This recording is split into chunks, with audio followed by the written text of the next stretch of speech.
స్వామివారిని చర్చ తీసుకురావడానికి మనకు హక్కు ఉందా? ఒక బాధ్యతాయుతమైనటువంటి పదవిలో ఉండి ఇలా మాట్లాడొచ్చా? ఒకవేళ ప్రతిపక్ష పార్టీ మీద, జగన్మోహన్ రెడ్డి గారి మీద కానీ, వైఎస్ఆర్ కాంగ్రెస్ పార్టీ మీద కానీ ఏదైనా మీకు చెప్పాలనుకుంటే రాజకీయపరమైనటువంటి మాట్లాడండి, సిద్ధాంతపరమైనటువంటి మాట్లాడండి. మా పరిపాలనలో లోపాలుంటే ఎత్తి చూపండి. మీరేదైనా మాకన్నా బ్రహ్మాండంగా పరిపాలించగలిగితే పరిపాలించండి. ప్రజలు అవకాశం ఇచ్చారు. కానీ సాక్షాత్తు స్వామివారినే, స్వామివారి దగ్గర ఉన్నటువంటి లడ్డూ ప్రసాదాన్ని తీసుకొస్తారా? కోటాను కోట్ల మంది ప్రజల తాలూకా మనోభావాల మీద దెబ్బతీస్తారా? ఇంత నీచమైనటువంటి సాంప్రదాయం ఏంటి దౌర్భాగ్యం? మీరు ముఖ్యమంత్రి కదా.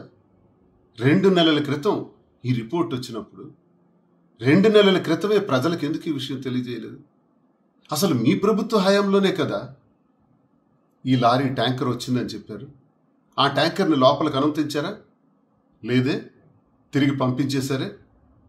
మరి ఇలాంటి ట్యాంకర్లే జగన్మోహన్ రెడ్డి గారి ప్రభుత్వంలో 15 ట్యాంకర్లు వెనక్కి పంపించారట.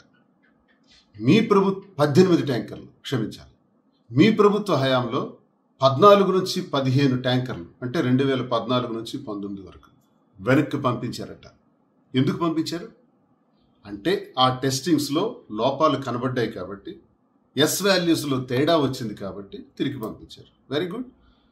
ఇప్పుడు కూడా పంపించేశారు కదా. 23న వచ్చినటువంటి ఆ ట్యాంకర్లో జూన్ నెలలో అదేమైనా వాడారా?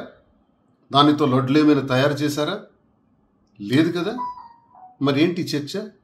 ఎందుకు ఈ చర్చ? ఎవరిని అభాస్పాలు చేయటానికి? ఎస్, మీకు జగన్మోహన్ రెడ్డి గారిని, వైఎస్ఆర్ కాంగ్రెస్ పార్టీని అభాస్పాలు చేయాలనుకుంటే 1,00,000 మార్గాలు ఉన్నాయి.